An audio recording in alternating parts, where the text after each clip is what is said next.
ಒಬ್ಬ ಶ್ರೀಮಂತ ಮನುಷ್ಯ ನಾನೊಂದು ಮನೆಯನ್ನು ಕಟ್ಟಬೇಕು ಅಂತೇಳಿ ಒಂದು ಬಿಲ್ಡಿಂಗನ್ನು ಕನ್ಸ್ಟ್ರಕ್ಟ್ ಮಾಡ್ತಾನೆ. ತಾನು ಇರೋದಕ್ಕೆ ಒಂದು ದೊಡ್ಡದಾದ ಮನೆಯನ್ನು ಕಟ್ತಾ ಇರ್ತಾನೆ. ಅದನ್ನು ನೋಡಿದಂತಹ ಮಿಡಲ್ ಕ್ಲಾಸ್ ಪೀಪಲ್ ಒಬ್ಬ ವ್ಯಕ್ತಿ ಯೋಚನೆ ಮಾಡ್ತಾನೆ, ಅರೆ ಈತ ತುಂಬ ಶ್ರೀಮಂತ, ತುಂಬ ದುಡ್ಡಿದೆ, ಈತ ಯಾವ ರೀತಿ ಮನೆಯನ್ನು ಕಟ್ಟಬಹುದು, ಕಾದು ನೋಡೋಣ ಅಂತ. ಸರಿ, ಕನ್ಸ್ಟ್ರಕ್ಷನ್ ಫುಲ್ಲು ಆಗುತ್ತೆ, ಕಂಪ್ಲೀಟ್ ಆಗುತ್ತೆ. ಆಗ ಶ್ರೀಮಂತ ವ್ಯಕ್ತಿ ತನ್ನ ಮನೆಯ ಸವಲತ್ತುಗಳನ್ನು ಯಾವ ರೀತಿ ಮಾಡ್ಕೊಂಡಿರ್ತಾನೆ ಅಂದರೆ, ಅವನ ಮನೆಯಲ್ಲಿ ಸ್ವಿಮ್ಮಿಂಗ್ ಪೂಲ್ ಇರುತ್ತೆ, ಬಾರ್ ಕೌಂಟರ್ ಇರುತ್ತೆ, ಜಿಮ್ ಏರಿಯಾ ಇರುತ್ತೆ, ಸ್ಪಾ ಇರುತ್ತೆ, ಹೋಮ್ ಥಿಯೇಟರ್ ಇರುತ್ತೆ. ಸಕಲ ಸವಲತ್ತುಗಳನ್ನು ಮನೆಯಲ್ಲಿಯೇ ಸಿಗಬೇಕು ಆ ರೀತಿ ಮಾಡಿಕೊಂಡಿರ್ತಾನೆ. ತುಂಬ ಲಕ್ಸುರಿಯಾದ ಭವ್ಯವಾದ ಬಂಗಲೆಯನ್ನು ಕಟ್ಕೋತಾನೆ. ಅದನ್ನು ನೋಡಿದಂತಹ ಮಧ್ಯಮ ವರ್ಗದವ ಚಿಂತೆ ಮಾಡ್ತಾನೆ, ಅರೆ ಅವನು ಮನೆ ಎಲ್ಲರಿಯದು ಅರಮನೆ, ಎಲ್ಲ ಸವಲತ್ತುಗಳು ಅದನ್ನ ಮನೆಯಲ್ಲೇ ಇದೆ.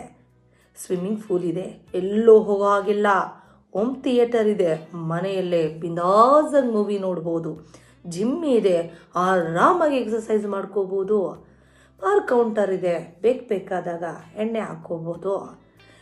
ಎಷ್ಟು ಚೆನ್ನಾಗಿ ಸವಲತ್ತುಗಳಿದೆ. ಏನು ತಲೆನೋವು ಬಂದರೆ ಮಸಾಜ್ ಮಾಡಿಸ್ಕೋಬೋದು, ಸ್ಪಾ ಇದೆ, ಎಲ್ಲವೂ ಇದೆ ರೀ. ಅವನಂತ ಸುಖಿ ಮತ್ತೊಬ್ಬ ಇಲ್ಲ. ಭಗವಂತ ನನಗೂ ಕೂಡ ಆ ರೀತಿಯ ಲೈಫ್ ನೀನು ಕೊಡೋದಿಲ್ವಾ? ನೋಡು, ನಾನು ಪ್ರತಿಯೊಂದಕ್ಕೂ ಹೊರಗಡೆ ಹೋಗಿ ಹುಡುಕಾಟ ಮಾಡಬೇಕು. ಅವನು ಅತ್ಯಂತ ಜೀವನದ ದೊಡ್ಡ ಸುಖಿ, ಅವನಿಗಿನ್ನೇನು ಕಡಿಮೆ ಇಲ್ಲ ಅನ್ನೋ ಮನೋಭಾವಕ್ಕೆ ಮಧ್ಯಮ ವರ್ಗದವನು ಬಂದು ಬಿಡ್ತಾನೆ. ಬಟ್ ಒಂದು ಥಿಂಕ್ ಮಾಡಿ ನೋಡಿ, ಶ್ರೀಮಂತ ಸ್ವಲ್ಪ ವರ್ಷಗಳ ನಂತರ, ಸ್ವಲ್ಪ ಯಾಕೆ ಒಂದು 5-6 ತಿಂಗಳು ಕಳೀತಿದ್ದ ಹಾಗೆ ಅವನ ಮನೆ ಮೇಲೆ ನಿಂತ್ಕೊಂಡು ಯೋಚನೆ ಮಾಡಿ ನೋಡ್ತಾನೆ.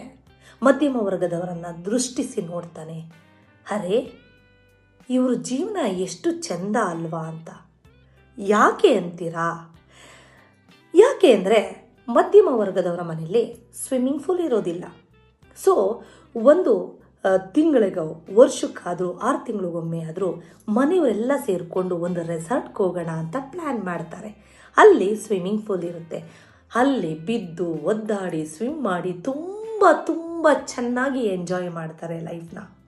ಮತ್ತು ಒಂದು ಸಾರಿ ಎಲ್ಲರೂ ಸೇರಿಕೊಂಡು ಮೂವಿಗೆ ಹೋಗೋಣ ಹೊರಗಡೆ ಅಂತ ಸಿನಿಮಾ ಥಿಯೇಟರ್ಗೆ ಹೋಗಿ ಕಣ್ಣಿಗೆ ಬೇಕಾ ತಿಂದು ಉಂಡು ಮೂವಿ ನೋಡಿಕೊಂಡು ಗಾಸಿಪ್ ಮಾತಾಡಿ ಮೂವಿ ಬಗ್ಗೆ ಕಮೆಂಟನ್ನು ಪಾಸ್ ಮಾಡಿ ಎಲ್ಲ ಜನರ ಮಧ್ಯೆ ಕೂತ್ಕೊಂಡು ಹಾ ಹೂ ಅಂತ ಎಂಜಾಯ್ ಮಾಡಿಕೊಂಡು ಮೈಂಡೆಲ್ಲ ರಿಲ್ಯಾಕ್ಸ್ ಮಾಡಿಕೊಂಡು ಅವತ್ತು ನೈಟ್ ಬಂದು ಮನೆಯಲ್ಲಿ ನೆಮ್ಮದಿಯಾಗಿ ಮಲ್ಕೋತಾನೆ.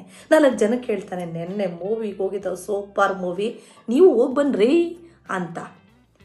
ಅದೇ ರೀತಿಯಾಗಿ ಒಂದು ಸ್ಪಾ ಅಂದರೆ ದುಡ್ಡೆಲ್ಲ ಕೂಡಿಟ್ಕೊಂಡು ಮಧ್ಯಮ ವರ್ಗದವರು ದುಡ್ಡು ಬಿಚ್ಚಲ್ಲ. ಬಟ್ ಆದರೂ ಕೂಡ ಒಂದು ದಿನ ಹೋಗಿ ನನಗೆ ಹೆಡ್ ಮಸಾಜ್ ಮಾಡಪ್ಪ ಅಂತ ಹೇಳಿ ಸ್ಪಾ ಏರಿಯಾದಲ್ಲಿ ಸ್ಪಾ ಎಲ್ಲವನ್ನು ಹೆಡ್ ಮಸಾಜ್ ಮಾಡಿಸ್ಕೊಂಡು ಎಲ್ಲ ಮಾಡಿಕೊಂಡು ರಿಲ್ಯಾಕ್ಸ್ ಆಗಿ, ನಾನು ಎಷ್ಟು ದುಡ್ಡು ಕೊಟ್ಟು ಹೋಗಿದ್ದೆ ಗೊತ್ತಾ ಸ್ಪಾಗೆ, ಅಯ್ಯೋ ರಾಮ ಅಂತ ಎಲ್ರಿಗೂ ತಮಟೆ ಹೊಡ್ಕೊಂಡು ಬರ್ತಾನೆ.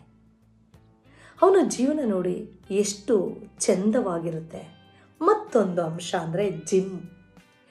ಈ ಮಧ್ಯಮ ವರ್ಗದವನು, ನನಗಂತೂ ಜಿಮ್ ಇಲ್ಲ, ಆ ಶ್ರೀಮಂತ ಕಟ್ಟಿಸ್ಕೊಂಡ್ಬಿಟ್ಟಿದ್ದಾನೆ, ಮನೆಯಲ್ಲೆಲ್ಲ ಜಿಮ್ ಇದೆ, ಎಲ್ಲ ಎಕ್ವಿಪ್ಮೆಂಟ್ ಇದೆ, ನಾನು ಏನು ತಾನೇ ಮಾಡಬಲ್ಲೆ ಬಡವ, ಪರವಾಗಿಲ್ಲ ಜಿಮ್ಗೆ ಹೋಗಿ ಸೇರ್ಕೋತೀನಿ ಅಂದ್ಬಿಟ್ಟು ಪೇಮೆಂಟ್ ಕಟ್ಬಿಟ್ಟು ಜಿಮ್ಗೆ ಹೋಗ್ತಾನೆ.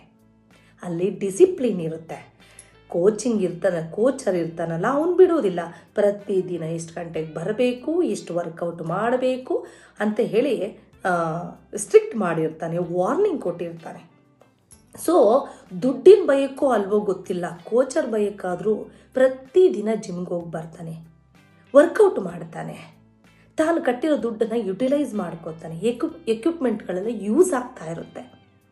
ಬಟ್ ಆಗ ಶ್ರೀಮಂತ ಯೋಚನೆ ಮಾಡ್ತಾನೆ, ಅರೆ ನನ್ನ ಮನೆಯಲ್ಲಿ ಸ್ವಿಮ್ಮಿಂಗ್ ಪೂಲ್ ಇದೆ, ಒಂದು ದಿನವೂ ಕೂಡ ನಾನು ಸ್ವಿಮ್ ಮಾಡೋಕ್ಕೆ ಆಗಲೇ ಇಲ್ಲ.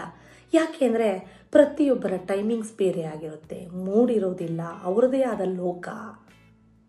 ಪ್ರತಿದಿನ ವರ್ಕೌಟ್ ಮಾಡ್ಬೋದು, ಒಂದು ದಿನ ಮಾಡ್ತಾರೆ, ಮತ್ತೊಂದು ದಿನ ಮಾಡೋದಿಲ್ಲ.